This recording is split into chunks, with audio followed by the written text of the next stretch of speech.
ಪ್ರಸ್ತಾವ ಪದ್ಧತಿಯ 17ನೆಯ ಶ್ಲೋಕದಲ್ಲಿ ದೇಶಿಕರು ಸ್ತೋತ್ರ ಹೇಗಿರಬೇಕು ಅನ್ನೋದನ್ನು ಹೇಳ್ತಿದ್ದಾರೆ. ಶ್ಲೋಕ ನೋಡೋಣ.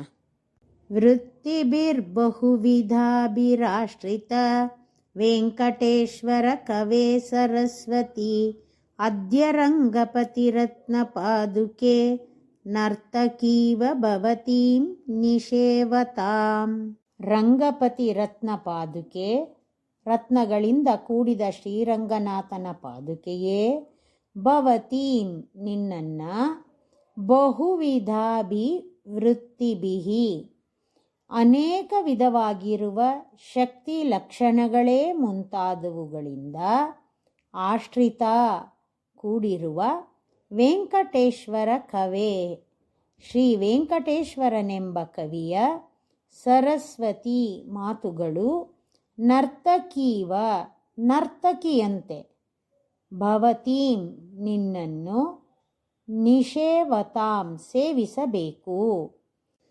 ಎಲೈ ಪಾದುಕೆಯೇ, ನಿನ್ನನ್ನು ಸ್ತೋತ್ರ ಮಾಡಲು ನನ್ನ ಸರಸ್ವತಿಯು ಅಂದರೆ ನನ್ನ ಮಾತುಗಳು ನಿನ್ನನ್ನು ಮತ್ತು ನಿನ್ನ ಶಕ್ತಿ ಲಕ್ಷಣಗಳನ್ನು ಕೆಲವು ಸಲ ನೇರವಾಗಿಯೂ ಇನ್ನು ಕೆಲವು ಸಲ ಪರೋಕ್ಷವಾಗಿಯೂ ಹೇಳುತ್ತಾ ನರ್ತಕಿಯ ಹಾಗೆ ನಿನ್ನನ್ನು ಸೇವಿಸಬೇಕು ಅಂತಾರೆ.